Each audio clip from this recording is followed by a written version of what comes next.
Ya, bismillahirrahmanirrahim. Assalamualaikum warahmatullahi wabarakatuh. Ya, pada kesempatan hari ini kita akan membahas terkait dengan materi pertama dari fikih muamalah maliyah.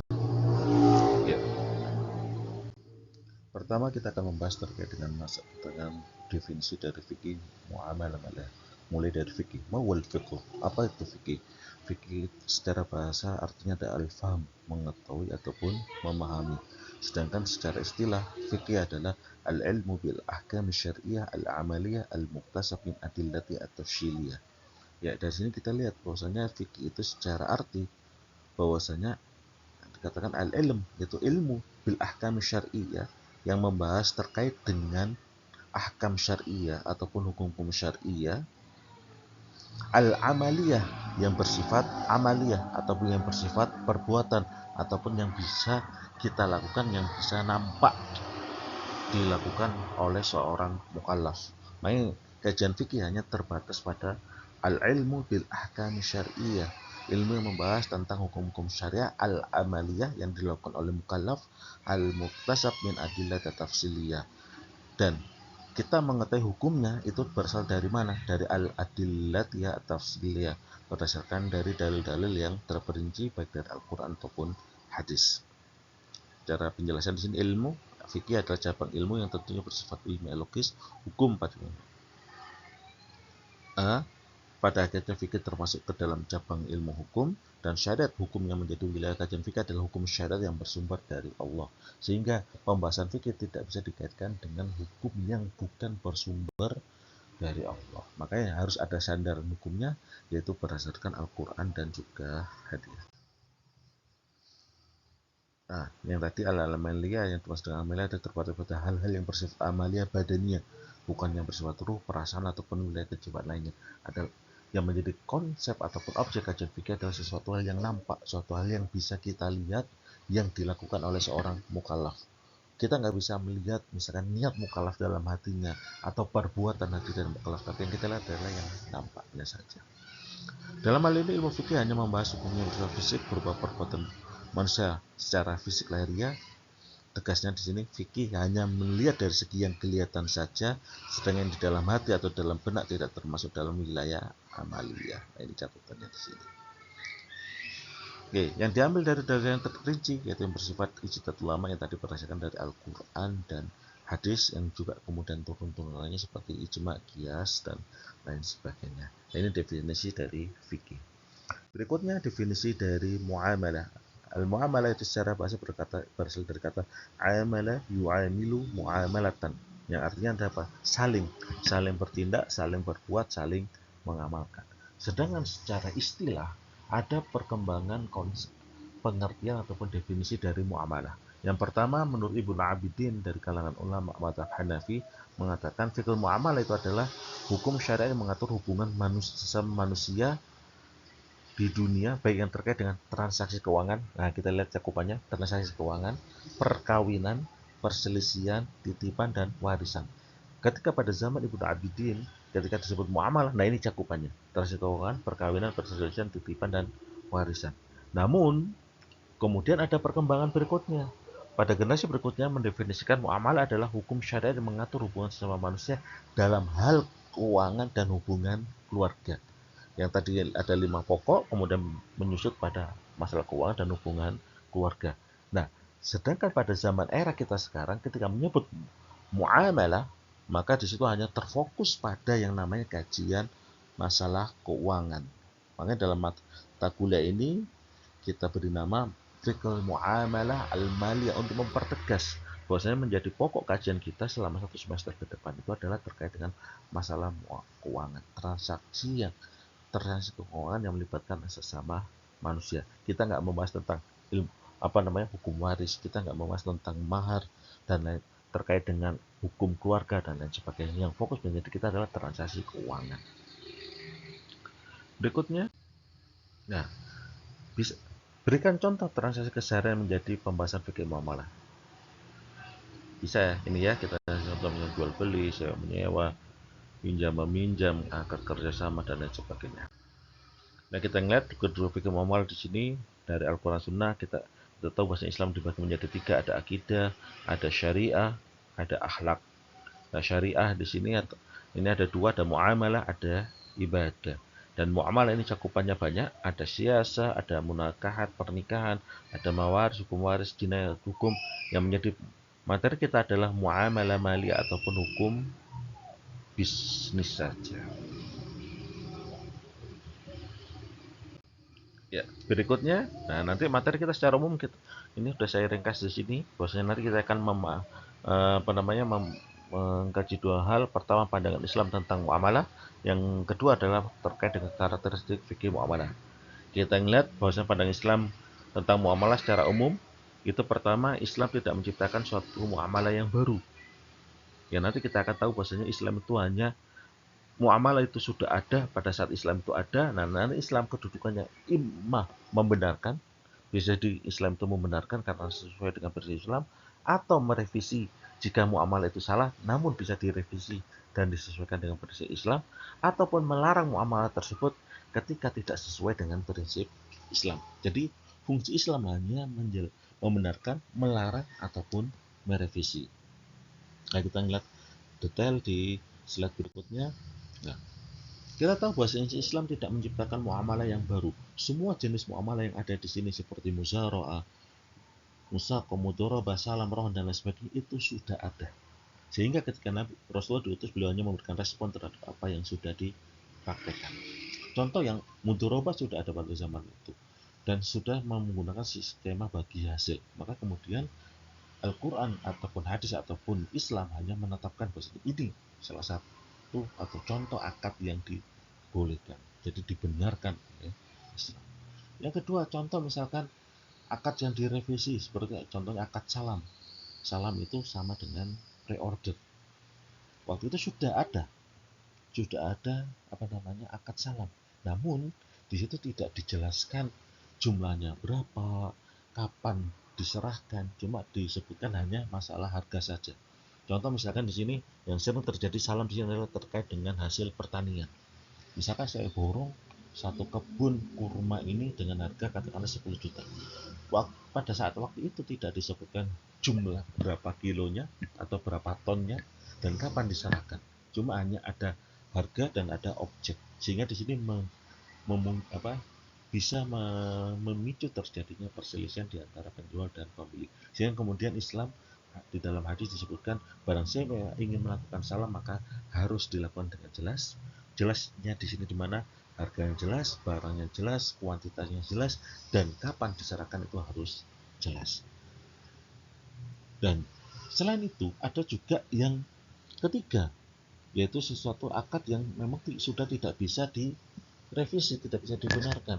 Misalkan contoh jual beli anak hewan masih dalam kandungan. Ini nggak boleh karena di sini ada horornya.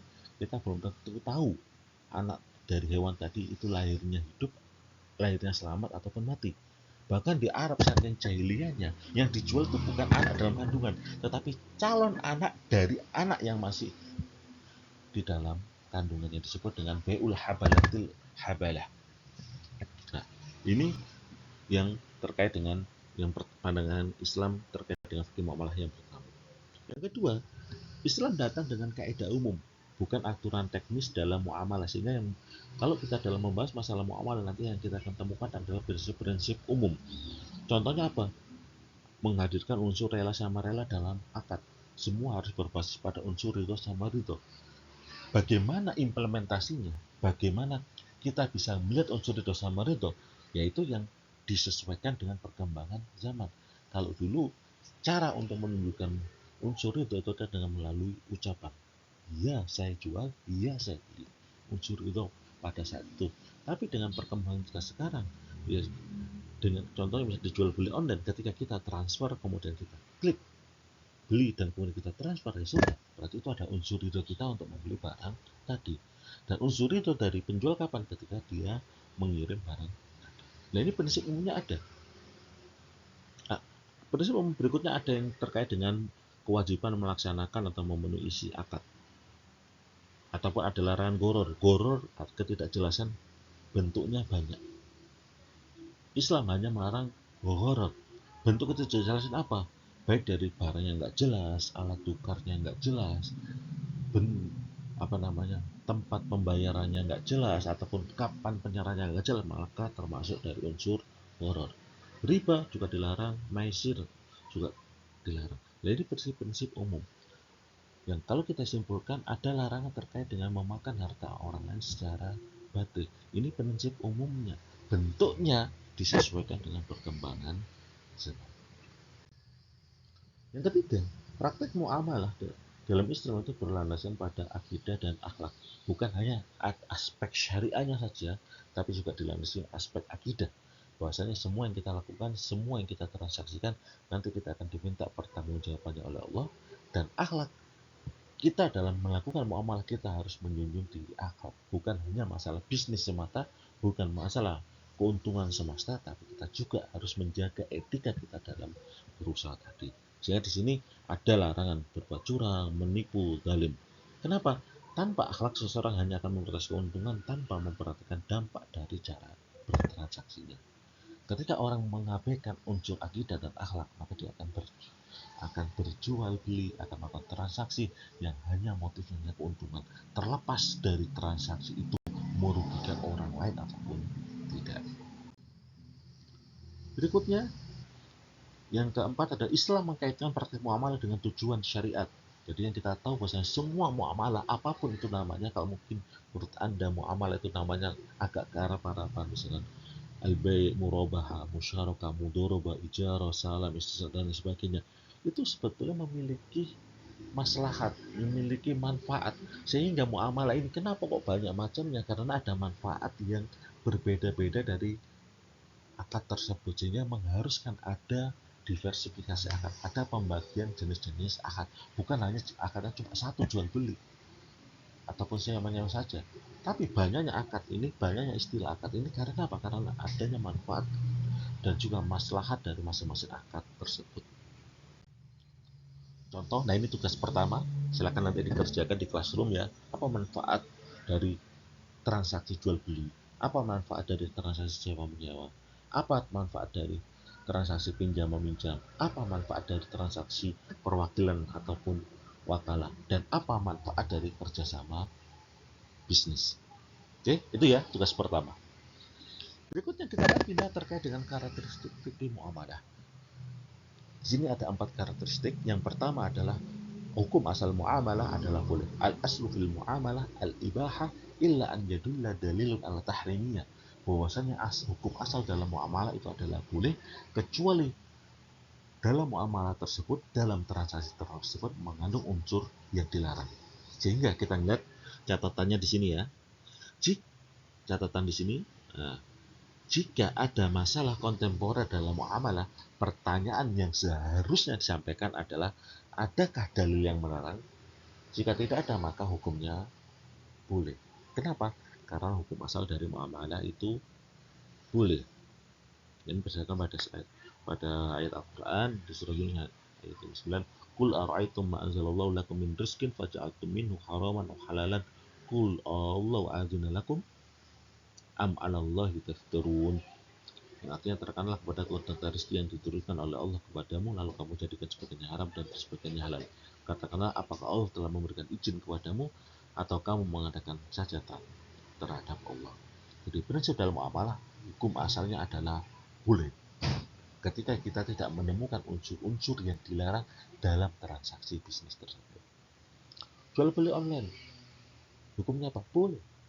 Kalau ada unsur horornya, ada unsur penipuannya, maka hukum jual beli online tidak boleh. Pinjol, pinjaman online, hukum asalnya apa? Boleh membantu orang lain. Tetapi ketika ada bunga, ketika ada riba, maka hukumnya menjadi tidak boleh. Nah, ini cara kita memahami permasalahan dalam fikih muamalah. Cara yang kedua, hukum muamalah dibentuk berdasarkan ilat dan maslahat. Bahwasanya semua akad muamalah itu pasti ada sebab kenapa muamalah itu dibolehkan dan kenapa muamalah itu dilarang. Sehingga contoh di sini riba. Kenapa riba dilarang? Karena mengandung unsur kezaliman dan menghapuskan sama tolong menolong. Sehingga ketika ada orang pinjam, motifnya bukan tolong menolong, tapi motifnya akan mencari keuntungan. Maisir ataupun judi Kenapa dilarang? Karena mendorong orang untuk malas bekerja. Gharar. Kenapa dilarang gharar? Karena bisa menghapuskan unsur ridho dalam suatu transaksi. Ya. Nah, contoh di sini. Nah, ini pertanyaan kedua di sini. Mengapa Rasulullah melarang menjual barang yang belum dimiliki? Di sini ada hadis yang disebut hadis yang sudah dijelaskan. Nah, Rasulullah an ma la yamlik. Bahwasanya Rasulullah melarang jual beli yang belum dimiliki. Nah, ini kenapa? Karena sekarang kita banyak orang yang menjual barang padahal mereka itu belum memiliki barang tersebut. Bagaimana pendapat Anda semua terkait dengan informasi tersebut? Oke, ini soal kedua.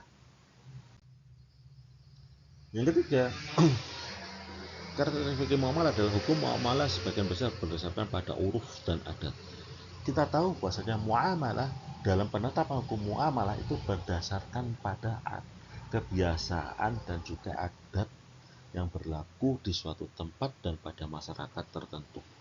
Contoh yang paling simpel, jual beli online aja lah. Kalau dulu jual beli kita harus ketemu, jual beli bisa dengan menggunakan tulisan, bisa menggunakan faksimil, bisa menggunakan email. Sekarang kita jual beli melalui marketplace tanpa ketemu, langsung klik-klik saja, transfer, kirim, tahu-tahu baru sudah nyampe. Ini kan, apakah ini boleh? Ya boleh, karena ada perubahannya berdasarkan pada kebiasaan dan juga adat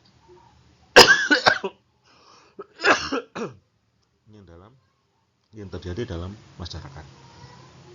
Contoh juga di sini adalah penetapan suatu akad itu mengandung gharar atau tidak. Dulu yang namanya gharar ataupun penipuan itu kalau misalkan ada orang jual beras yang bagus taruh di atas, yang jelek taruh di bawah. Nah, kalau sekarang dalam jual beli online bentuk ghararnya seperti apa? Misalkan dia ngambil foto dari lapak orang lain yang kelihatannya itu fotonya itu bagus, kemudian ditaruh di akun seller dia, dan kemudian dia jual barang, padahal barang dia tidak sesuai, tidak sebagus dengan foto dari gambar yang dia ambil. Ini juga termasuk gharar. Sehingga definisi gharar itu tidak hanya satu tadi, naruh beras yang baik di atas, beras yang jelek di bawah, tapi juga mengikuti perkembangan adat dan istiadat. Yang keempat, hukum muamalah memiliki dimensi duniawi dan ukhrawi. Kita tahu seperti yang tadi di pada Islam tentang muamalah ada masalah akidah dan masalah akhlak, sehingga transaksi bisnis yang kita lakukan di situ akan berdampak pada sanksi di dunia dan juga bisa berdampak pada sanksi di akhirat kalau kita tidak melakukan transaksi bisnis sesuai dengan aturan ataupun prinsip yang diajarkan oleh Islam. Berikutnya, dan nanti yang akan kita bahas selama 1 semester ke depan, objek pembahasan fikih muamalah nanti kita akan bahas tentang harta itu apa. Setelah harta itu apa, kita akan membahas teori akad yang di situ termasuk ada peralihan harta secara permanen, peralihan harta secara sementara, peralihan harta dengan biaya, dengan imbalan, dengan pengganti, atau peralihan harta tanpa pengganti. Nah, ini yang namanya teori akad. Dan juga kita akan bahas tentang konsep hak dan kepemilikan. Apa itu hak? Apa itu kepemilikan? Ada harta yang bisa kita miliki secara penuh, ada harta yang itu tidak bisa kita miliki secara penuh karena dia ada kepemilikan umum atau kepemilikan ahli waris atau kepemilikan wakaf. Ini dia pokok kajiannya adalah terkait dengan harta. Apa itu harta? Termasuk sekarang ada harta terkait dengan aset digital, itu nanti akan menjadi pembahasan kita. Kemudian teori akad, kemudian juga konsep hak dan kepemilikan. Nah, nanti terkait dengan bentuk akad itu kita akan membagi menjadi dua, karena secara umum produk dari fikih muamalah akad itu menjadi dua. Yang pertama adalah tabarruk, yaitu akadnya bersifat sosial, tidak ada motif bisnis di dalamnya. Yang kedua adalah akad muawadot atau akad tijaroh ataupun akad bisnis yang terdapat motif komersil di dalamnya, ada motif mencari untung di dalamnya. Jadi kalau misalnya menjadi bagian dari akad tabarruk itu tidak boleh mendapatkan untung, kalaupun harus ada biaya maka biayanya itu diambil sewajarnya. Tapi kalau dalam akad bisnis itu dibolehkan mengambil untung dan tidak ada batasan berapa mengambil untungnya disesuaikan dengan adat istiadat. Jadi nggak ada dalam Islam untuk mengatur, oh nggak boleh ngambil keuntungan lebih dari 30%, 50%, 100%. Keuntungan dikembalikan kepada masyarakat. Kalau misalkan ada orang ngambil keuntungan katakanlah 10%, tapi menurut masyarakat itu adalah banyak, adalah keuntungan yang apa namanya termasuk dalam kategori horor fahish, kecurangan, penipuan yang besar, maka keuntungan 10% pun juga dilarang. Tapi kalau dalam satu masyarakat, misalkan kita ngambil keuntungan 100% penuh, tapi itu merupakan sesuatu hal yang wajar karena ada biaya operasional yang diperlukan untuk menghadirkan barang tersebut, maka keuntungan 100% pun itu dibolehkan. Jadi yang menjadi tolak ukurnya adalah adat dan istiadat. Maka tadi kembali salah satu karakteristik dari fikih muamalah itu berbasis pada adat dan istiadat. Nah, ini pembagiannya akad komersil, nanti kita akan membahas secara detail. Ada yang pertama natural certainty contract, yang di sini dalam artian harus menyebutkan keuntungannya yang jelas. Jadi ada dua, ada jual beli dan ijarah sewa menyewa. Dalam jual beli kita nggak bisa mengatakan ya sudah ambil aja, nanti bayarnya belakangan, tanpa kita menyebutkan harganya. Maka kalau kita tanpa menyebutkan harganya, maka transaksinya itu batal. Karena di sini akad jual beli termasuk ada akad yang di situ harus menjelaskan harga dan juga keuntungan dari barang yang dijual. Termasuk juga sewa. Saya sewakan motor ini berapa? Pakai aja dulu, nggak boleh. Harus dijelaskan. Yang kedua, natural uncertainty contract. Di sini kontraknya memang keuntungan yang didapat di situ itu sifatnya adalah belum pasti. Makanya tidak boleh disebutkan baik secara nominal ataupun secara persentase. Yang dibolehkan hanyalah adalah nisbah atau pembagian bagi hasil. Contoh akad kerjasama, saya nitip uang 10 juta yang kemudian Anda kelola. Nggak boleh saya meminta nanti tiap bulan saya dikasih 10%, atau nanti tiap bulan saya dikasih 1 juta, nggak boleh. Tapi yang boleh adalah nanti kalau ada, nanti kita bagi 50-50. Kalau ada keuntungan kita bagi 50-50, kalau ada kerugian kita bagi 50-50. Ada porsi bagi hasil. Ini yang dibolehkan.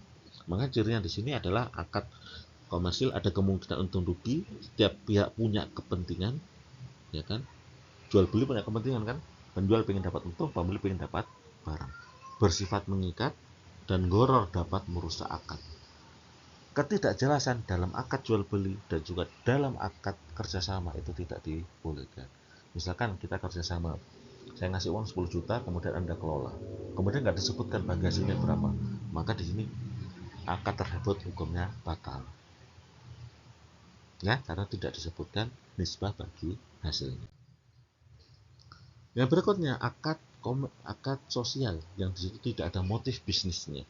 Di sini ada yang terkait dengan layanan jasa, wakalah, wadi'ariyah, peminjam uang, qard, rohan, hiwala, kafala, dan memberikan harta, ada hibah, wakaf, wasiat, dan sedekah. Karakteristik di sini gharar tidak merusak akad. Contoh misalkan dalam akad hadiah, saya memberikan Anda sepeda motor, ketika sepeda motor Anda pakai tahu-tahu tidak bisa. Ada gorornya? Ada, tapi karena ini akad sosial maka tidak merusak akad. Tapi kalau Anda menjual sepeda motor tadi tahu-tahu nggak bisa dipakai, maka itu bisa merusak akad. Dua, belum terjadi tanpa serah terima. Nah ini kenapa? Karena namanya akad sosial itu harus ada serah terima. Kalau tidak ada serah terima maka PHP. Anda, misalkan saya bilang Anda nanti saya kasih HP, tapi nggak saya kasihkan, ya berarti PHP, belum terjadi akad. Yang ketiga, tidak ada jaminan keselamatan barang karena tadi ya berlandaskan prinsip toleransi, harus bisa menerima. Nah, selain itu nanti kita ada juga beberapa istilah yang nanti kita bahas di situ. Pertama, perlindungan terhadap hak malia. Misalnya di sini ada ikola, kisma, suluh, tahkim, larangan gosok, larangan ikhtikar, larangan riba, dan lain sebagainya. Nanti kita akan masukkan beberapa istilah ini dalam dari sub pembahasan pada saat akad yang relevan. Nah, Kemudian sumber hukum fikih muamalah, kita tahu bahwa sumber yang pasti ada Al-Quran dan hadis. Kemudian di situ ada ijtihad. Nah, ijtihad di sini bisa dalam bentuk istislah gitu, orang istislan, satu tarik ya, dan lain sebagainya. Ada yang ta'lil, qiyas, dan ada yang bayani.